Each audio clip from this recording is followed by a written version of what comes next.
আমরা এখন পড়ব এই যে দেখা যায় গতিশীল বস্তুকণার গুচ্ছবেগ অর্থাৎ ভিজি বস্তুকণার সমান গতিবেগ অর্থাৎ ভিতে প্রবাহিত, অর্থাৎ আমাদের প্রমাণ করতে হবে ভিজি ইকুয়াল টু ভি। ঠিক আছে, আচ্ছা আমরা জানি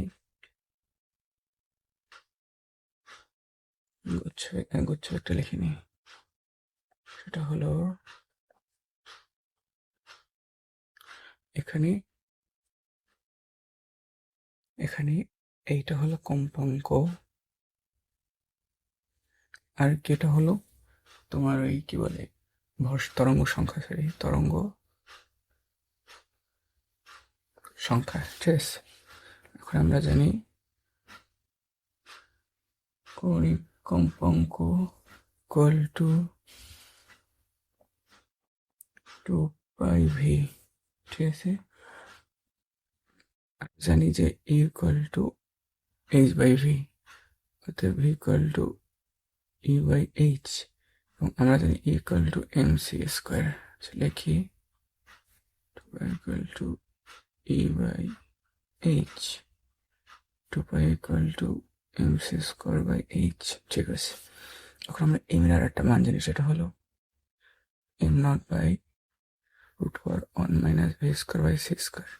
এখানে এই এম নট হলো নিশ্চল ভর। ঠিক আছে, বসাই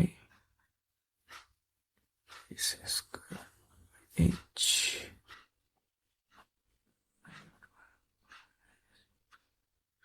ঠিক আছে, আমরা এখন এইটার ওমেগার মান বের করছি, এইটার ওমেগার মান বের করছি। এখন আমরা এটার তরঙ্গ সংখ্যার মান বের করবো, তারপর এই দুইটাকে আমরা অন্তরীকরণ করে এইটাই বসাই দেবো। ঠিক আছে, এখন আমরা জানি যে ল্যামডার ক্ষেত্রে আমরা জানি আমরা ইকুয়াল টু 2π বাই কে, এবং আর একটা জানি আমরা equal to H by M V. ঠিক আছে, এখন এইটা থেকে লিখবো K equal to 2π by lambda, অতএব 2π by H by M V. অর্থাৎ এখন আমরা লিখতে পারবো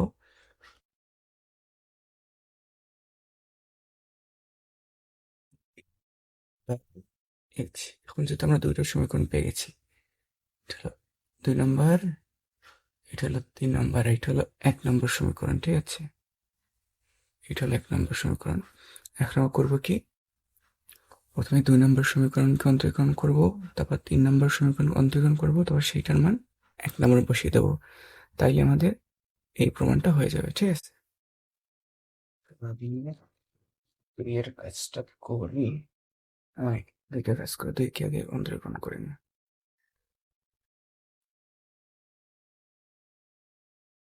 2 নংকে অন্তরীকরণ করে পাই। আগে আমাদের 2 এর মানটাকে লিখে নিই, 2π C square by H M not V square by C square. শেষ, এখন আমরা অন্তরীকরণ করবো। লিখি,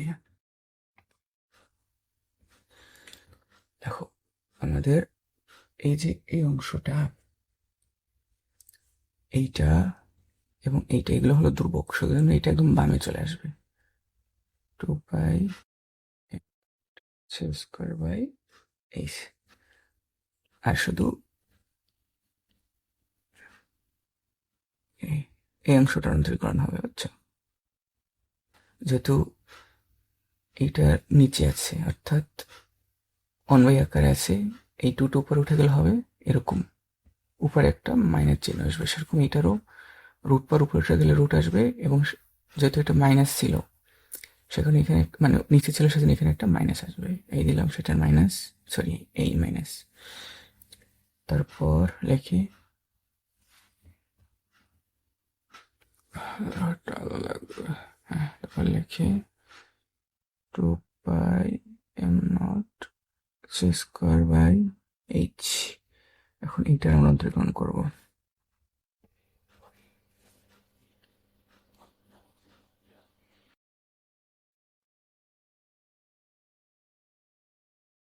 যেহেতু এটা এটা আমাদের না কি বলে, এটাকে আমাদের আবার করতে হবে, যেহেতু এটা তোমাদের মান না, এক্স্যাক্ট মান না, যেরকম এক্স দিয়ে করলে এক্স করতে হয়, ভি দিয়ে করলে ভি করতে হয়, এটা যদি এক্স্যাক্ট না, সেখানে এখানে আমরা আবার করব। যেহেতু এইটা ধ্রুবক, এই ধ্রুবকটাকে বাইরে নিয়ে আসবো, মাইনাস থাকবে। ঠিক আছে, এখন আমরা এই ভিটাকে আবার করব, হবে টু ভি। ভিটা যেহেতু এক্স না, সুতরাং এটাকে আবার করতে হবে, তাহলে হবে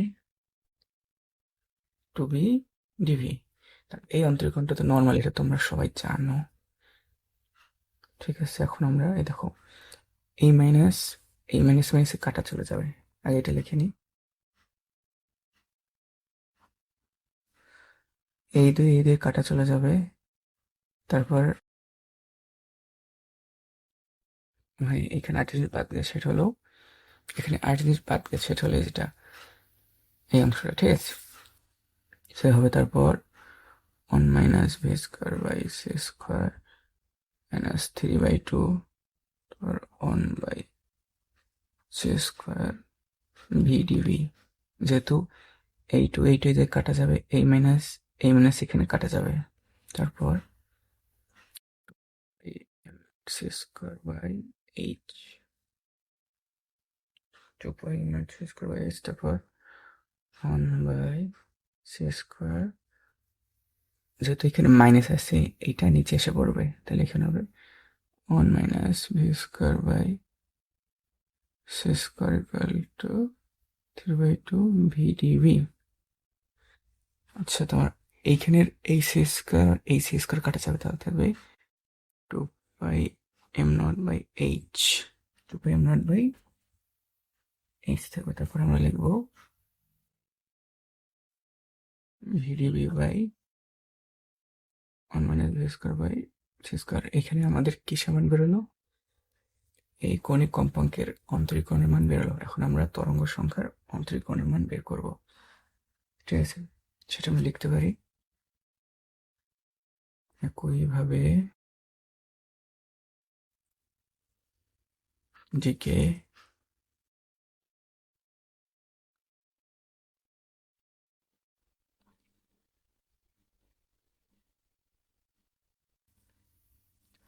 তোমাদের কৌণিক কম্পাঙ্কের অন্তরীকরণ এবং তরঙ্গ সংখ্যার অন্তরীকরণের মধ্যে পার্থক্য হলো কৌণিক কম্পাঙ্কের অন্তরীকরণ এখানে উপরে, এখানে হবে ভিডিবি, আর এখানে হবে শুধু ডিবি, এলো পার্থক্য। ঠিক আছে, এখন আমরা এইটা এই যে এই কৌণিক কম্পাঙ্ক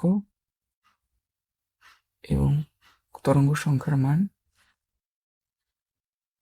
এইটাই বসাবো, অর্থাৎ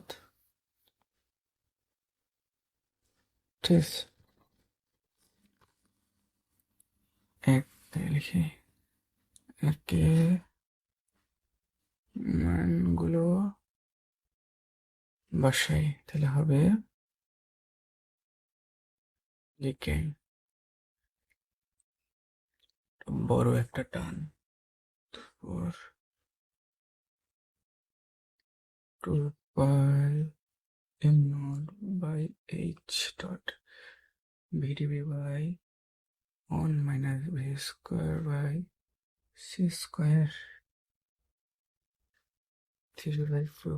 ও, এখানে একটা বাদ গেছে, এই যে হবে 3/2, এখানে হবে 3/2। ঠিক আছে, তারপর হবে 2 pi M not by H D V. এখানে তোমার এইটাও কাটা, এইটাও কাটা, এইটাও কাটা, এইটাও কাটা, তারপর এইটাও কাটা, এইটাও কাটা, তারপর শুধু ভি। ভি অর্থাৎ হইলো তোমার বস্তু কণার কি, বস্তু কণার গতিবেগ। ঠিক আছে, আর এইটার নাম হলো গচ্ছবেগ। এটা প্রমাণিত দেখানো হলো। ঠিক আছে, শেষ। আবার বলি, তোমার হচ্ছে যে গতিশীল বস্তু কণার গতিবেগ বস্তু কণার সমান গতিবেগে প্রবাহিত হয়, অর্থাৎ আমাদের প্রমাণ করতে হবে V is equal to V. ঠিক আছে, আমরা তারপর গুচ্ছ বেগের সূত্রটা লিখবো। এইটা যেটা হলো যে কৌণিক কম্পাঙ্কের অন্তরীকরণ বাই তরঙ্গ সংখ্যার অন্তরীকরণ। ঠিক আছে, এখন আমরা জানি কৌণিক কম্পাঙ্ক ইকুয়াল টু 2πv, এবং ভি এইটা থেকে ভির মান বের করবো, এখানে বসাবো। তারপর ই ইকুয়াল টু আমরা জানি এমসি স্কোয়ার, সেটা এখানে বসালাম, হয়ে গেল। তারপর আমরা এম এর মান জানি, M equal to M not by √1 minus V square C square. এখানে এম নট হলো নিশ্চল ভর। ঠিক আছে, সেটা এখানে বসালাম, গেল। তারপর আমরা জানি আবার তরঙ্গ দৈর্ঘ্য ইকুয়াল টু এইটা, এখান থেকে কে এর মান আনলাম। তারপর আমরা আবার ল্যামডার মান আর একটা জানি, এই ইকুয়াল টু এমবি, সেটা এখানে আমরা বসালাম। বসানোর পর এই যে আমরা অন্তরীকরণটা করলাম। ঠিক আছে, একটা মান বেরোলে এইটা, আর একটা মান বেরোলে এইটা। একটা জিনিস মনে রাখবা যে এই যে এটা কৌণিক কম্পাঙ্কের অন্তরীকরণে এই জায়গায় হবে ভিডিবি, আর কৌণিক তরঙ্গ সংখ্যার অন্তরীকরণ এখানে হবে শুধু ডিভি। এরপরে ভিডিবি, এখানে ডিবি, এই একটাই শুধু সম্পর্ক, মানে পার্থক্য। তোমরা যদি উপরে একটা বের করতে পারো, নিচেরটা একইভাবে লিখে দেবা, পুরোটা করা লাগবে না, তার ঝামেলা দরকার নেই, শুধু এখানে ভিটা বাদ দিয়ে দেওয়া, তাইলে হবে। ওই দুইটা মান পরে 1 নং এই সমীকরণে বসিয়ে দেবো, দেখবা যে এইটাও কাটা যায়, এইটাও কাটা যায়, ডিবি ডিবি কাটা যায়, এইটা কাটা যায়, এটা কাটা যায়, শুধু থাকবে এই ভি, অর্থাৎ এইটা। তারপর তুমি বুঝতে পারো যে গুচ্ছ বেগ ইকুয়াল টু বস্তু কোণের গতিবেগ দেখানো হলো।